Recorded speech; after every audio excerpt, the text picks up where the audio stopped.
Oke, assalamualaikum warahmatullahi wabarakatuh. Perkenalkan, nama saya Dimas Prabowo. Saya mahasiswa dari Universitas Teknologi Yogyakarta dan saya mengambil jurusan Teknik Komputer. Oke, jadi di video ini saya akan sedikit meng-highlight dari video sebelumnya ya. Jadi kan video sebelumnya tuh ada membahas tentang gitar ya. Itu ada membahas tentang cara menggunakan gitar, terus menghafalkan kunci dan yang lainnya itu apa ya, saya lupa. Nah, jadi mungkin di sini saya akan menjelaskannya secara lebih detail lagi.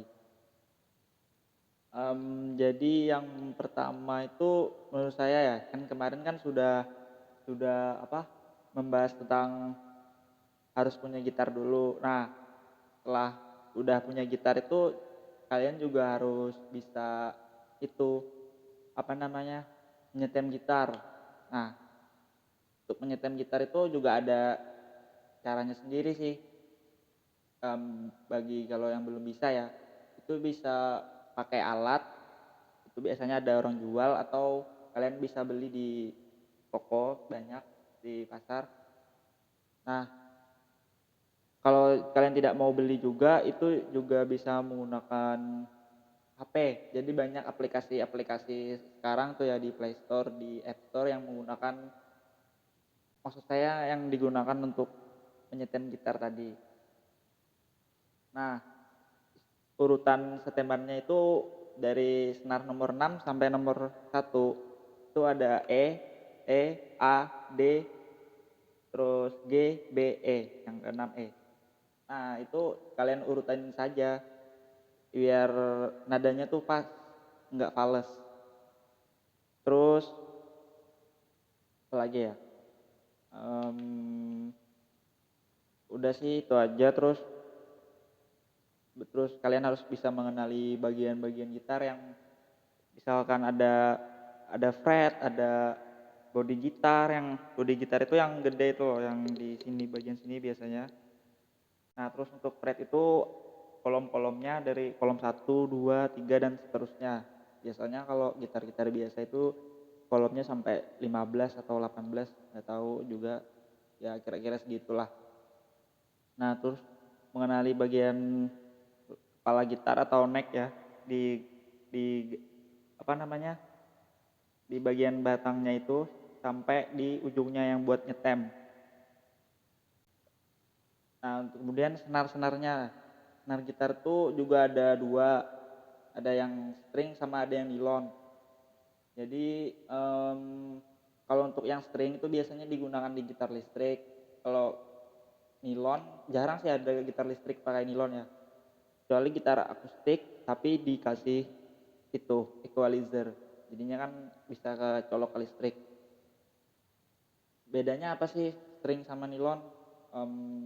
Bedanya cukup banyak ya, terutama pada bagian rasa memegangnya sama bunyinya itu beda.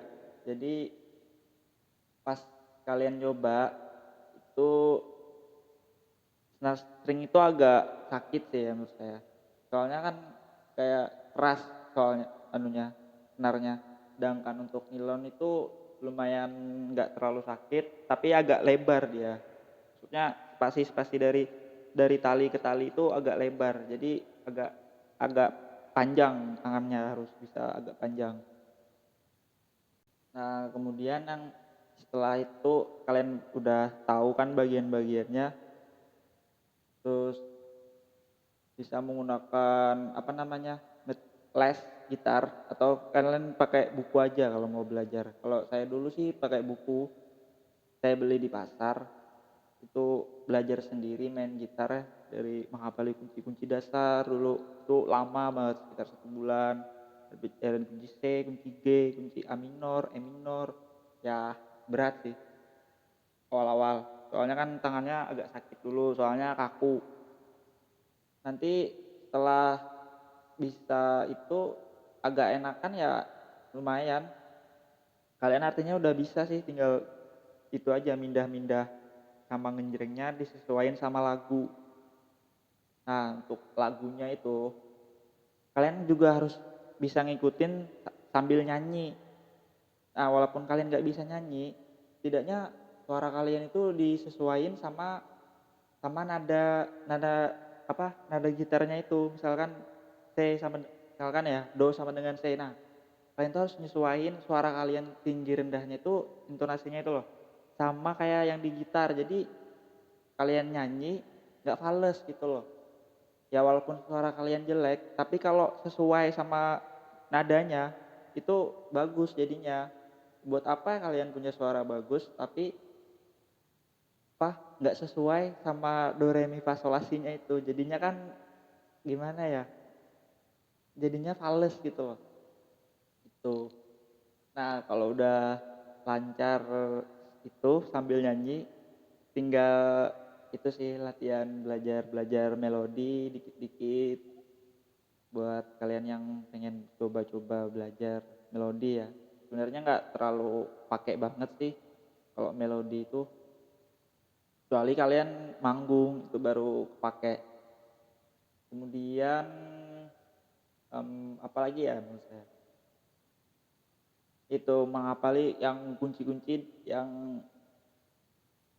agak susah, misalkan kayak G7, A minor 7, terus banyak lagi sih kayak kunci-kunci yang susah tuh, G9, CS9 itu berat sih menurut saya. Soalnya nggak semua orang tahu kunci-kunci itu gitu loh. Cuma di beberapa lagu aja yang pakai kunci itu, dan nggak semua lagu pakai yang itu, kunci itu. Soalnya susah. Cara cara megangnya juga susah, kayak kayak berbelit-belit gitu. Tapi untuk hasilnya pasti bagus. Soalnya kan gimana ya? Kan itu kunci kunci variasi bukan kunci dasar. Jadi itu bagus lah menurut saya. Kemudian latihan metik gitar menggunakan ini ya. Terus tangan kanan, kalau kalian nggak kidal berarti metiknya pakai tangan kanan. Nah, untuk fungsi dari tangan ini ada, maksud saya fungsi dari jari-jari ini ada fungsi-fungsi tertentu. Misalkan jari jempol itu untuk memetik senar bass.